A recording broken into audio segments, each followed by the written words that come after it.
Assalamualaikum warahmatullahi wabarakatuh. Kembali lagi dengan saya Muhammad Yasir Abdul Aziz, NRP 21101121026.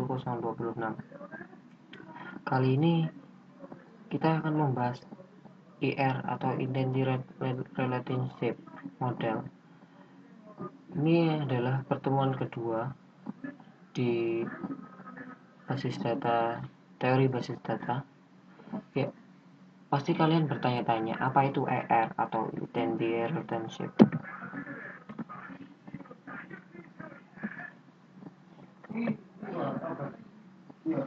Itu adalah diagram yang menggambarkan tipe objek mengenai data itu di manajemen, serta relasi antara objek tersebut. Ini dibuat berdasarkan persepsi atau pengamatan dunia nyata yang terdiri dari entitas dan relasi antara entitas-entitas tersebut. Yang dimaksud di sini tuh, asumsi yang dimaksud di sini seperti kita membuat identity relationship diagram pada misalnya pada perbankan. Pasti kita berbeda-beda karena perbankan memiliki satu ciri khas tersebut yang membedakan antara ER diagram satu dengan yang lain. Kita coba satu-satu. Apa itu identitas? Sebuah objek yang eksis dan dapat dibedakan dengan objek yang lain. Entitas ada yang bersifat konkret seperti orang, buku, perusahaan, dan bersifat abstrak seperti kejadian, mata kuliah, pekerjaan, dan sebagainya. Setiap entitas memiliki atribut sebagai keterangan entitas tersebut. Jenis dan notasi ER diagram. Beberapa notasi yang digunakan membuat ER diagram, misal notasi Echen, Martin, Al-Masri, dan Core. Akan tetapi pada umumnya adalah sama. Perbedaannya adalah pemilihan simbol-simbol yang digunakan. Pada materi ini kita menggunakan notasi Al-Masri karena lebih umum dan banyak digunakan serta mudah dibaca dan dimengerti. Pada materi kali ini notasi Al-Masri menggunakan notasi Al-Masri karena lebih umum. Ini adalah contoh-contoh simbol, bukan contoh, macam-macam simbol ER diagram model. Seperti ini, entity. Ini entity weak. Bedanya weak sama biasa adalah weak adalah entity lemah. Lemah yang dimaksud itu tidak mempengaruhi suatu entitas. Maksudnya entitas di sini adalah seperti relasi hubungan antara entity tersebut. Jadi hubungan yang menurut data dan menurut sistem digunakan sebagai entity. Kedua, relationship adalah penghubung. Ini perbedaannya identity relationship dan atribut. Ini yang ada garisnya ini adalah atribut. Atribut tersebut menjadi kunci. Maksudnya kunci di sini jadi misalnya dari suatu individu kita bisa menganalisis suatu individu itu dari namanya. Nah, dan nama di situ kan ada banyak individu yang bernama lain. Disebut misalnya di KTP seperti nomor KTP itu adalah kayak atributnya. New level compare atribut ini adalah principal entity lemah adalah entitas yang berdasarkan keberadaannya tergantung sebagai entitas lain, tidak memiliki atribut sendiri. Entitas tempat bergantung disebut identity owner atau owner. Entitas lemah tidak memiliki identifier sendiri. Atribut entitas lemah berperan sebagai partial identifier atau yang khusus bagian. Ini contoh entity weak seperti ini. Suatu karyawan kan biasanya memiliki pasangan yang sudah menikah. Nah, pendamping di sini kan tidak menjadi suatu ciri khas dari seorang karyawan. Yang digunakan karyawan adalah NIP dan nama, dan istri atau pasangan mereka disebut, bisa dibilang, tidak terlalu penting dalam suatu sistem. Jenis-jenis atribut.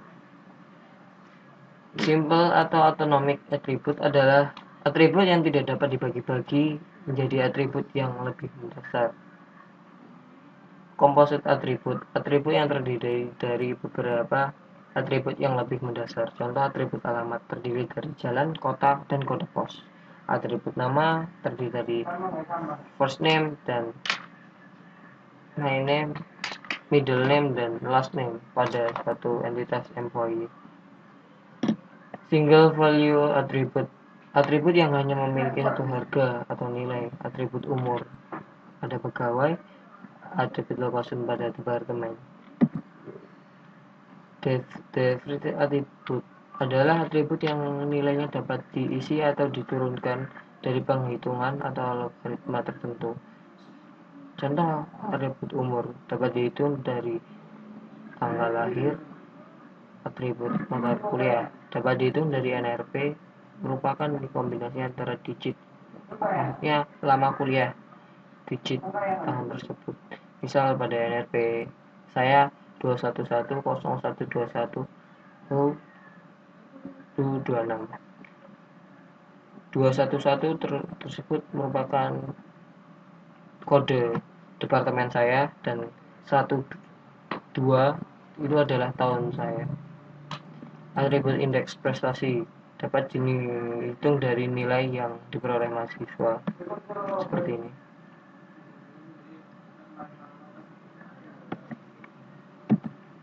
Relasi atau kardinalitas. Relasi adalah hubungan antara entitas. Relasi dapat memiliki atribut di mana yang terjadi adanya interaksi menghasilkan suatu nilai tertentu, seperti ini.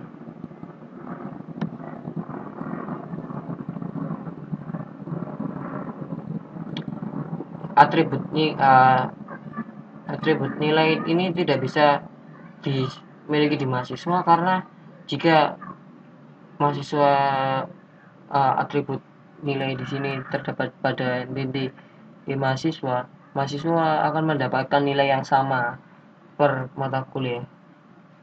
Maka tersebut atribut ini ditaruh di relationship karena terjadi hubungan antara mahasiswa dengan mata kuliah tertentu. Derajat relasi. Derajat relasi adalah jumlah entitas yang berpartisipasi dalam satu relasi. Derajat relasi dapat berupa binary relationship atau berderajat 1, binary derajat 2, dan trinary derajat 3. Seperti ini derajat 1. Ini disebut rekursif, sering disebut rekursif. Dan binary ini di 2, seperti menikah, 1 dan fakultas, jangan jurusan. One to many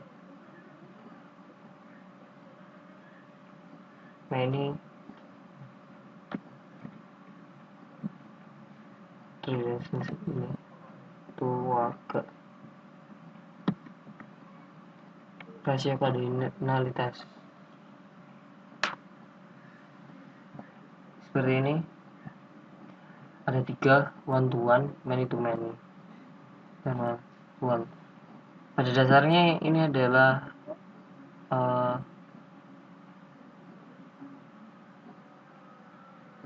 pada dasarnya ada 2.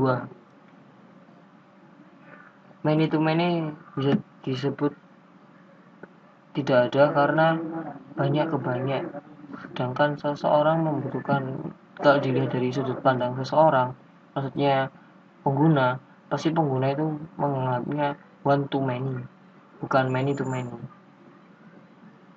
Ya, sekian dulu presentasi dari saya tentang entity relationship ini. Mohon maaf jika ada kesalahan. Wassalamualaikum warahmatullahi wabarakatuh.